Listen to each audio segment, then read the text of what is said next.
Que alegria participar de mais um tema do projeto Crescendo em Graça.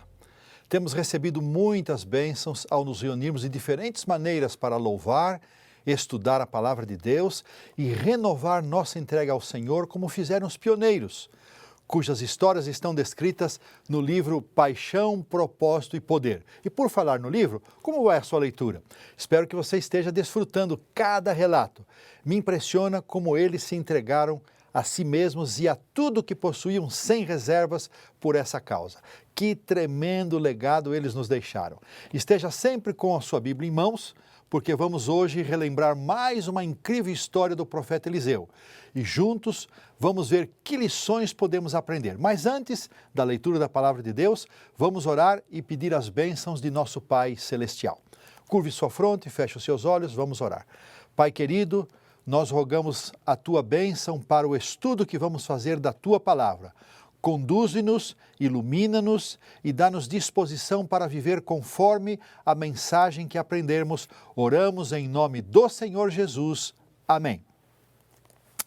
Vamos à leitura do texto de hoje. Abra sua Bíblia no segundo livro de Reis, capítulo 4, versos 42 a 44. Diz assim: Veio um homem de Baal Salisa e trouxe ao homem de Deus pães das primícias, 20 pães de cevada e espigas verdes no seu alforje. Disse Eliseu: dá ao povo para que coma. Porém seu servo lhe disse: como hei de eu pôr isto diante de 100 homens? Ele tornou a dizer: dá-o ao povo para que coma, porque assim diz o Senhor: comerão e sobejará.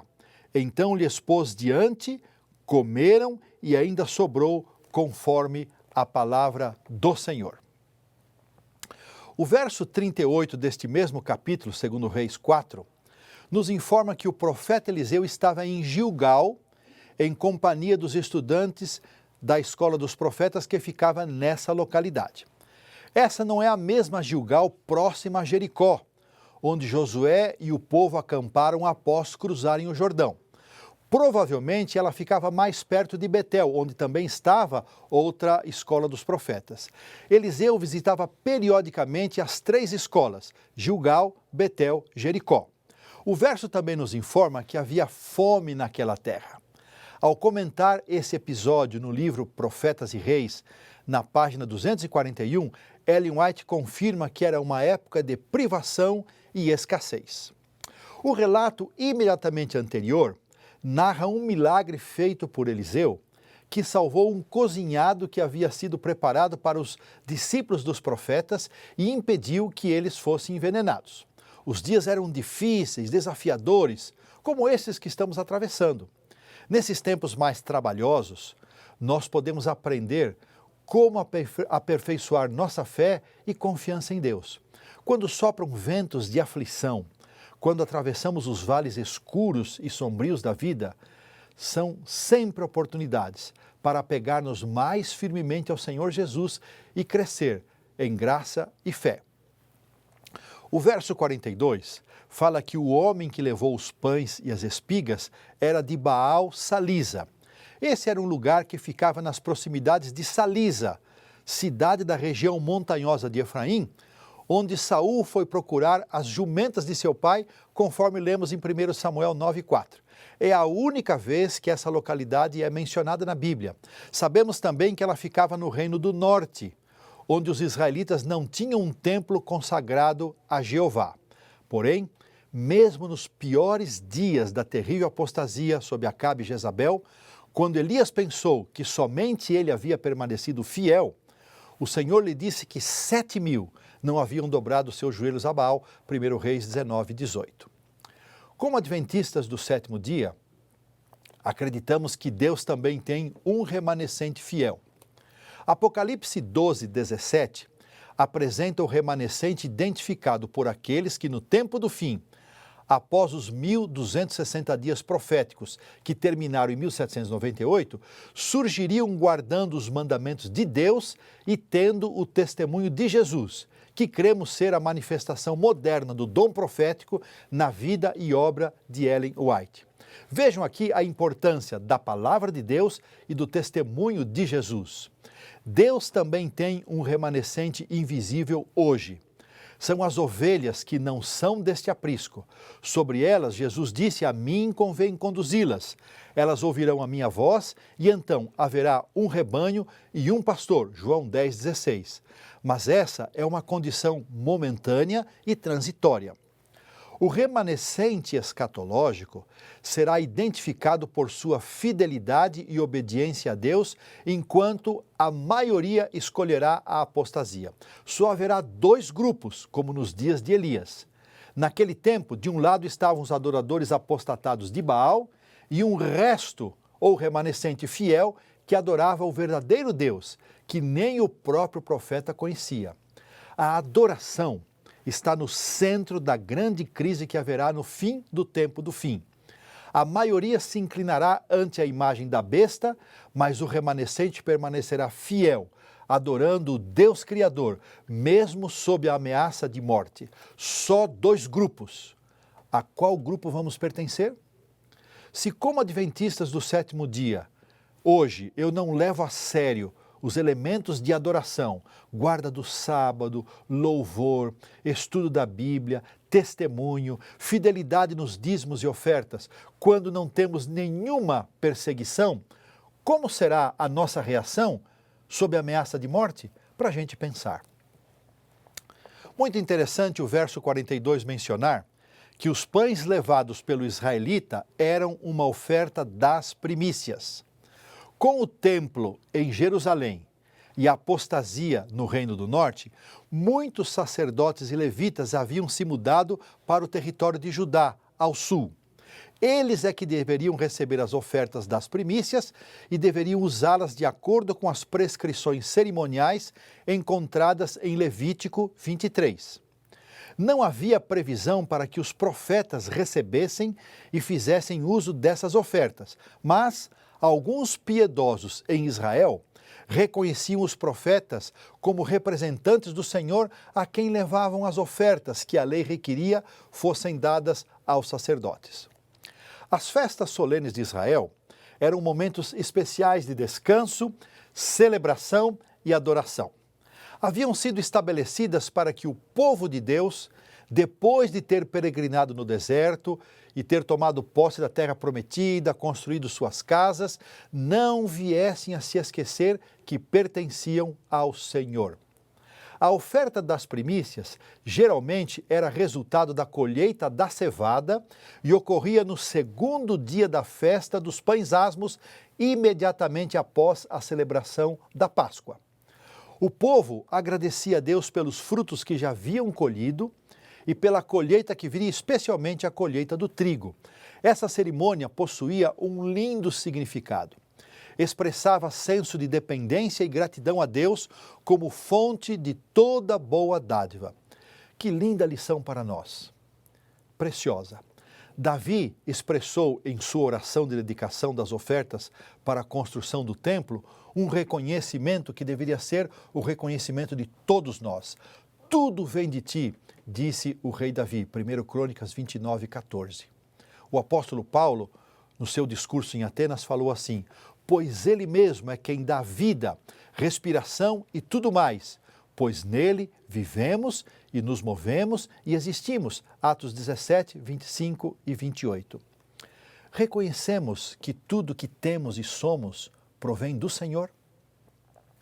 A vida e todas as bênçãos físicas, materiais e espirituais reconhecemos como vindas do Senhor?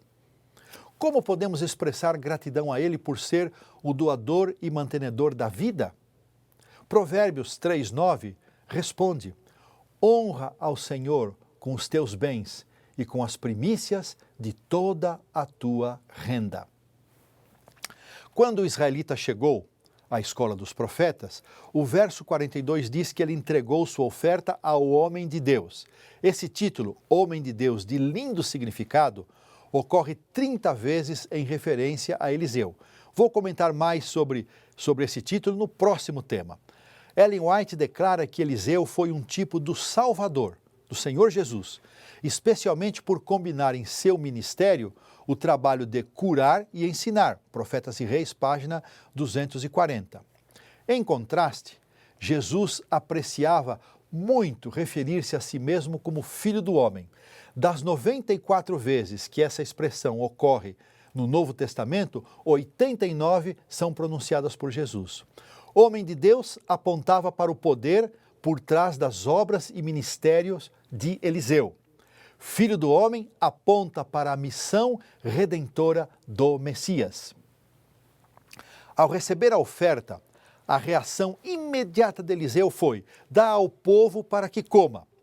A situação era difícil, de terrível penúria. O profeta poderia ter pensado primeiramente em si mesmo e em suas necessidades. Havia muitos motivos para ele justificar essa atitude. Afinal, não era ele o servo de Deus? Não estava fazendo a obra do Senhor? Ouvi dizer que há um ditado popular no Nordeste que diz: farinha pouca, meu pirão primeiro. E não é assim mesmo que temos a tendência de agir? O egoísmo grita muito alto, mas para os cristãos há uma outra força dominante que deve controlar as ações: o amor de Deus e ao próximo. O conselho de Paulo em Filipenses 2,4 é válido ainda hoje. Não tenha cada um em vista o que é propriamente seu, senão também cada qual o que é dos outros. Que tremendo desafio! Além de olhar para o Senhor Jesus, contemplar seu sacrifício, louvá-lo e agradecer por tudo que fez por nós, a palavra de Deus nos orienta a adotarmos o sistema de fidelidade como um poderoso antídoto contra o egoísmo que está impregnado em nossa natureza pecaminosa. Olhem o que Ellen White escreveu sobre isso. Deus planejou o sistema de beneficência a fim de que o ser humano se tornasse como seu Criador, benevolente e de caráter altruísta, vindo a ser, afinal, participante com ele da recompensa eterna e gloriosa. Testemunhos para a Igreja, volume 4, página 473. Nosso egoísmo é tão arraigado que preferimos encontrar razões para justificar a escolha de não sermos fiéis dizimistas e nem darmos ofertas regulares. Ao agirmos assim, perdemos grandes bênçãos materiais e espirituais. Como resposta à orientação de Eliseu para servir os pães e as espigas para o grupo que estava ali na escola dos profetas, o servo respondeu: como hei de eu pôr isto diante de 100 homens? Ele tornou a dizer: dá ao povo para que coma, porque assim diz o Senhor, comerão e sobejará. Verso 43. Essa situação nos faz lembrar do milagre da primeira multiplicação de pães e peixes feita por Jesus. Era tarde e os discípulos queriam despedir a multidão, mas Jesus foi muito claro: dai-lhes vós mesmos de comer. Mateus 14,16. E a resposta deles foi: não temos nada aqui senão 5 pães e 2 peixes. Verso 17. E André ainda perguntou o seguinte: mas o que é isso para tanta gente? Está lá em João 6,7. O relato do Evangelho de Mateus termina dizendo que todos comeram e se fartaram, e dos pedaços que sobejaram, recolheram ainda 12 cestos, e os que comeram foram cerca de 5.000 homens, além de mulheres e crianças. Mateus 14, 20 e 21. O servo de Eliseu olhou com olhos humanos para as primícias, mas o profeta enxergou a mesma oferta de alimentos com os olhos da fé. Para o servo do profeta, a ordem parecia tola e impossível de ser cumprida. Como poderiam 20 pãezinhos de cevada e umas poucas espigas satisfazer a fome de 100 pessoas? Eliseu sabia que o Senhor tinha essa situação difícil sob seu controle. O profeta ordenou que o servo colocasse sobre a mesa os pães e as espigas. E quando a ordem foi obedecida, não apenas houve comida suficiente para todos, como também sobrou.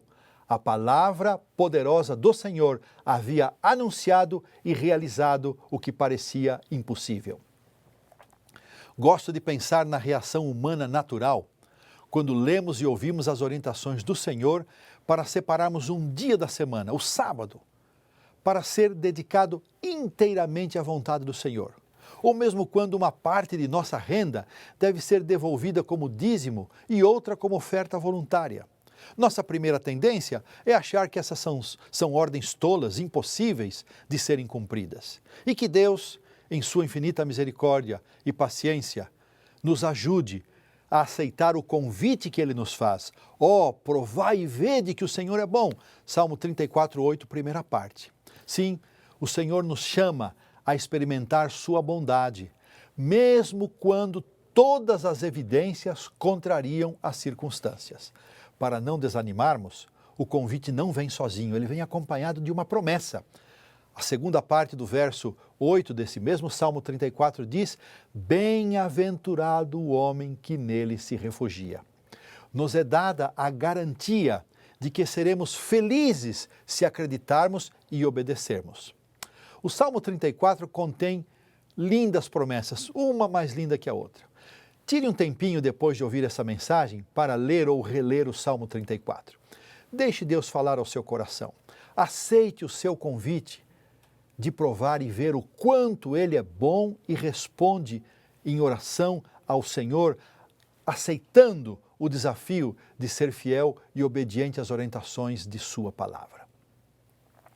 Eliseu falou por inspiração. Um profeta falando por inspiração sempre profere as palavras de Deus. Há poder infinito em Deus. Seus recursos podem suprir as necessidades de todos. O toque de sua mão ou o poder de sua palavra pode multiplicar a oferta mais escassa e pequena. Foi o poder de Deus que fez os poucos pães e as espigas se multiplicarem até que todos tivessem o suficiente para satisfazer suas necessidades. O Senhor aceitou a oferta e colocou sua bênção sobre ela. E o resultado foi maravilhoso.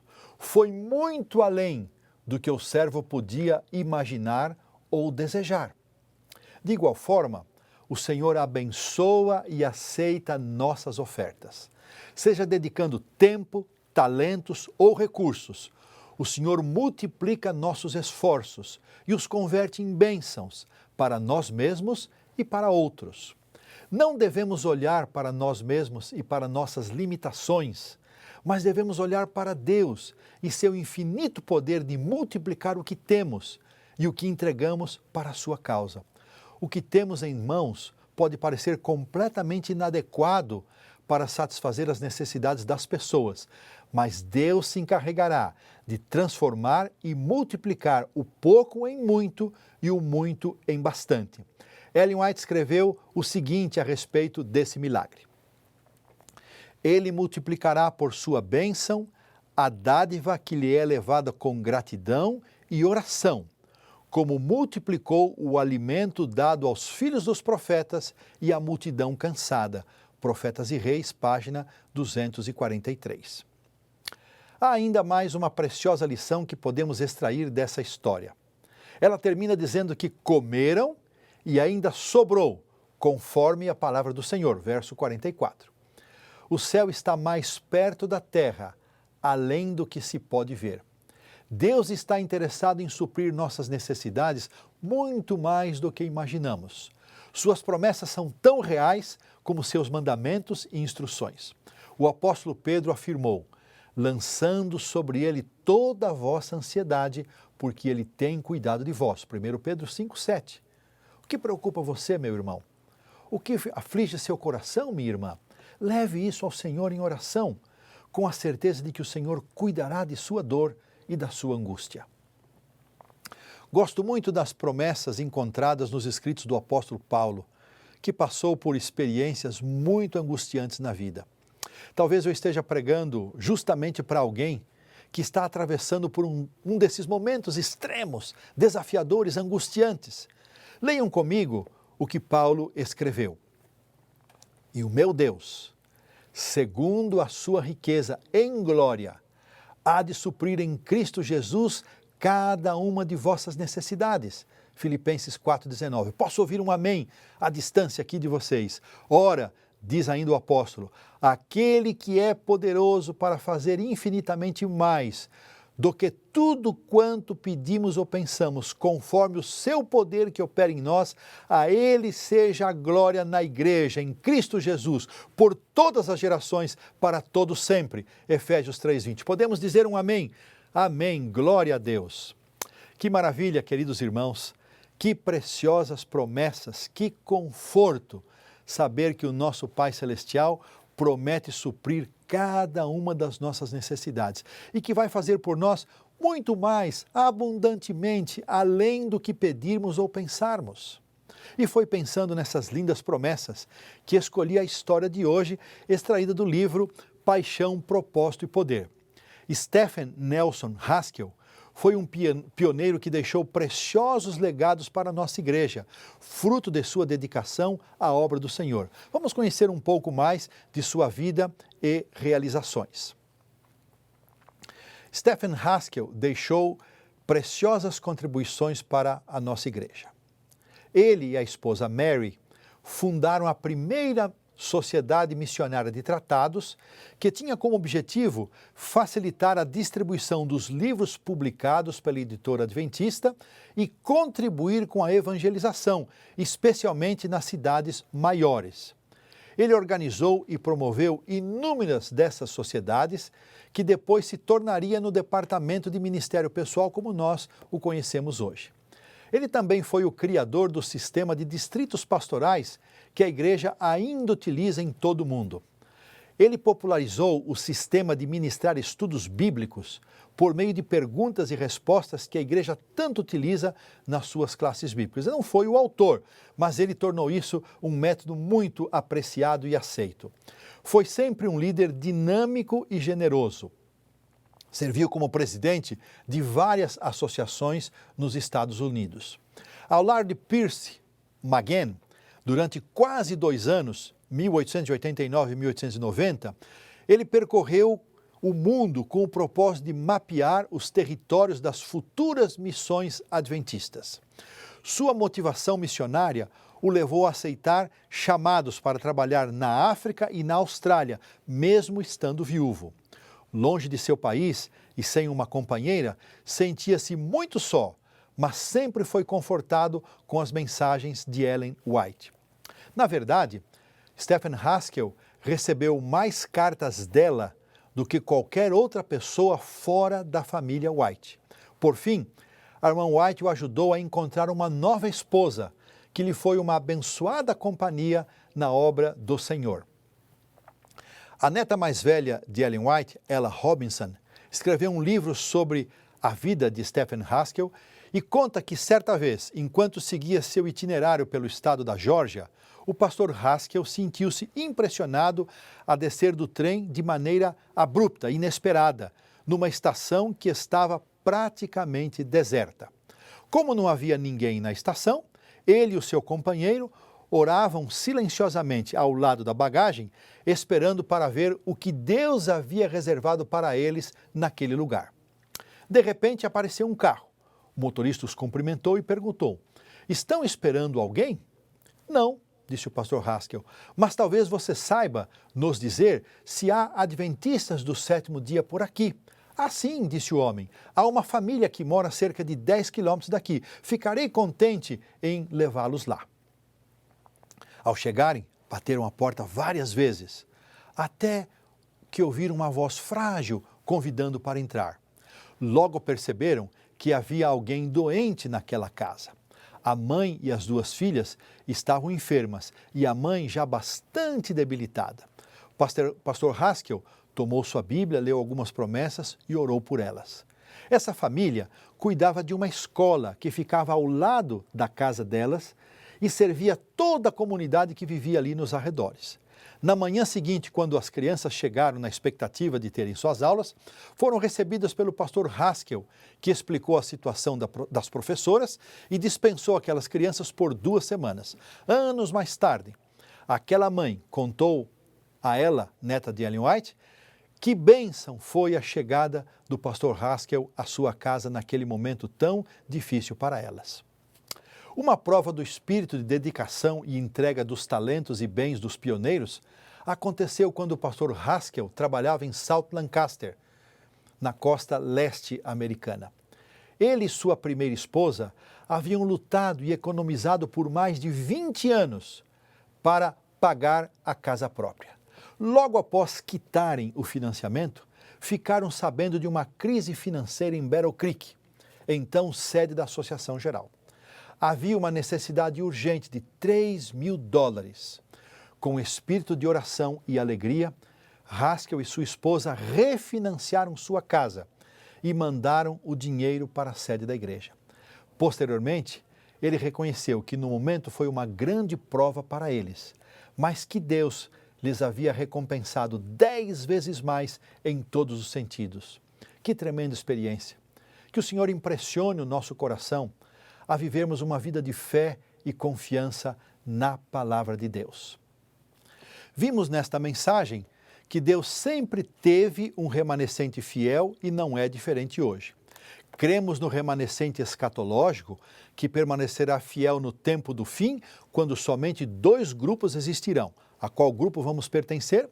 As primícias expressavam tanto gratidão e reconhecimento a Deus. Reconhecemos que tudo quanto somos e temos vem do Senhor. Eliseu deu um lindo exemplo ao entregar a oferta para alimentar os estudantes.